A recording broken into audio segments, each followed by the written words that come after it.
भारत में रह करके उसे राम से जुड़ना पड़ेगा, क्योंकि राम से जुड़ेगा तभी वो भारत में रह पाएगा। और बक्सर श्री रामचंद्र जी की कर्मस्थली रह चुकी है और आज 22 जनवरी है, इसको लेकर के पूरा चहलकदमी बढ़ गई है।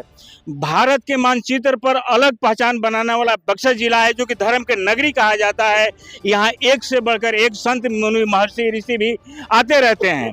और सबसे बड़ी चीज है कि आज जो राम लाला है अयोध्या में अपने गृह प्रवेश में जा रहे हैं, यानी उनका गृह प्रवेश हो रहा है या अपने नए स्थल पर जा रहे हैं। इसको लेकर के पूरी तरह से आप देख रहे होंगे चहलकदमी बढ़ गई है।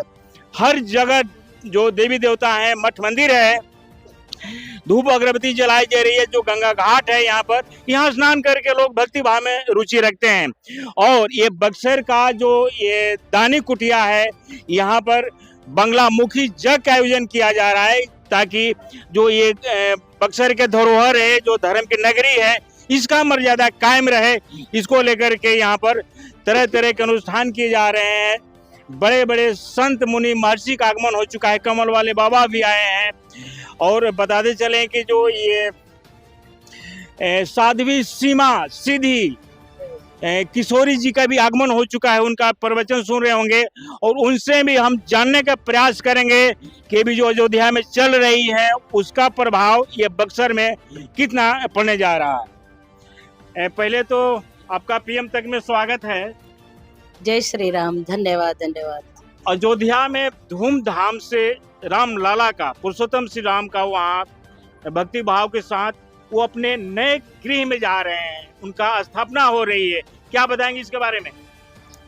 मैं सब सनातनियों को, भारतवासियों को बहुत बहुत मंगल, ढेर सारी शुभकामनाएं, क्योंकि इतने समय के बाद हमारे लिए शुभ अवसर आया है और हमारे राम लला अपने गृह में प्रवेश कर गए हैं। और ये सब केवल साधु संतों के बल से, प्रत्येक सनातनीय के बल से हम आगे राम लला को अपने महल में पहुंचाने का कार्य किया है। हृदय से मैं सबका स्वागत और अभिनंदन करती हूँ। वहाँ जो भी धर्म वाले हैं, सिख ईसाई भी वहाँ आकर के राम लाला का जयकारा लगा रहे हैं, यानी जातीय भावना से ऊपर उठ करके वहाँ पर उनकी जो तैयारी चल रही है उसमें लोग अपना सेवा दे रहे हैं। कैसा लगता है ये जो सनातन धर्म है, इसका कितना बढ़ावा मिलेगा? बहुत अच्छा लगता है। और एक बात मैं आपको बताऊं, चाहे कोई सिक्किम हो, चाहे कोई भी हो, सिक्की हो, चाहे मुसलमान हो, जो भी हो, लेकिन उसे राम से जुड़ना ही पड़ेगा। सनातन में रह करके उसे राम से जुड़ना पड़ेगा और भारत से जुड़ पाएगा, और तभी वो आगे बढ़ पाएगा जब वो राम से जुड़ेगा। अच्छा, यहाँ जो ये बक्सर धर्म की नगरी है, कर्म स्थली भी कहा जाता है।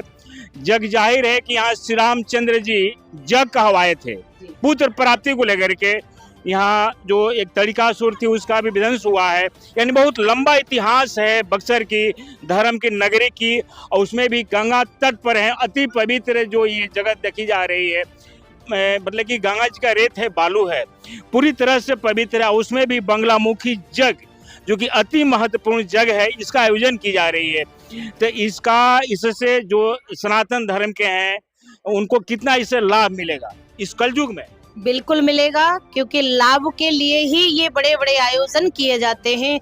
यहाँ पर बंगला मुखी यज्ञ, महायज्ञ चल रहा है, जिसमें 10-20 हजार लोग रोज निरंतर आ रहे हैं और भाग ले रहे हैं। और बड़े ही हम भारतवासियों के लिए और बक्सर वासियों के लिए बहुत बड़ी बात है कि माँ गंगा के पावन तट पर बैठ करके माँ भगवती के गोद में और राम कथा का आनंद भी ले रहे हैं, यज्ञ भी कर रहे हैं। और सब आनंद के साथ यहाँ पर कम्बल वाले बाबा जी महाराज पधारे हैं, सब पर कृपा भी कर रहे हैं और सबको आशीर्वाद भी दे रहे हैं। एक काफी शुभ संकेत है कि एक तो नया साल है, दूसरे में धर्म की नगरी है, पवित्र गंगा तट पर बंगलामुखी यज्ञ हो रहा है।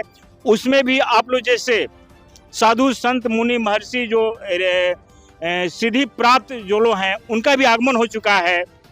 तो क्या लगता है कि सुख शांति समृद्धि कदम चूमेगी यहाँ के जनमानस को? बिल्कुल सुख समृद्धि बिल्कुल कदम चूमेगी, क्योंकि हमारा भारत पीछे हटने वाला नहीं है। भारत राम से है और राम भारत से है, इसलिए कोई भी पीछे नहीं हटेगा। और मैं सबसे निवेदन करूं, भैया सनातन की बात करो, अपने सनातन की रक्षा करो और बालकों को घर में संस्कार दो। राम से जुड़ने का काम वो उनको करना चाहिए और राम से जुड़ने के लिए हमें कथा, भागवत, यज्ञ, हवन, तप की भी आवश्यकता है, क्योंकि कहीं न कहीं राम की कथा राम से जोड़ने का कार्य करती है, राम का यज्ञ राम से जोड़ने का कार्य करती अच्छा, है। एक आखिरी सवाल है।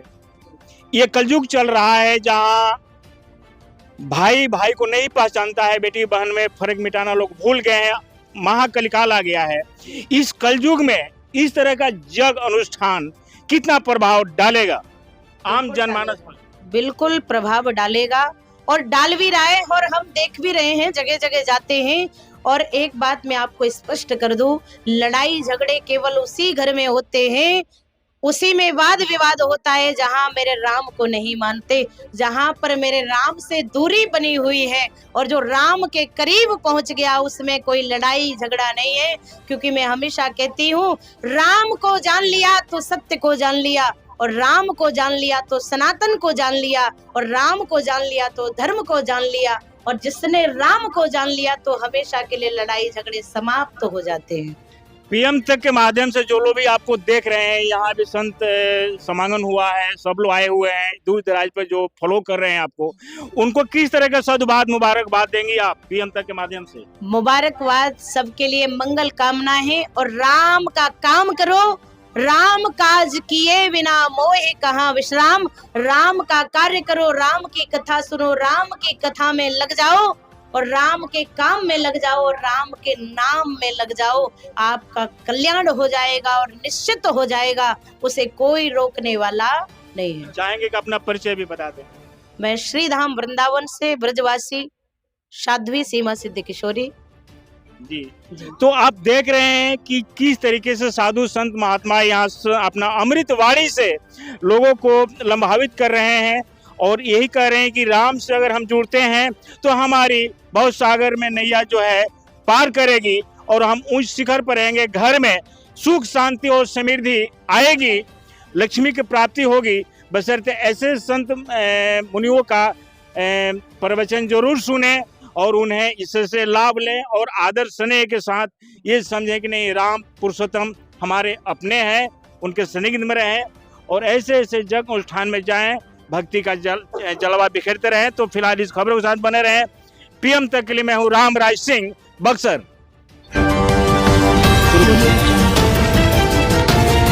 बक्सर श्री रामचंद्र जी की कर्मस्थली रह चुकी है और आज 22 जनवरी है, इसको लेकर के पूरा चहलकदमी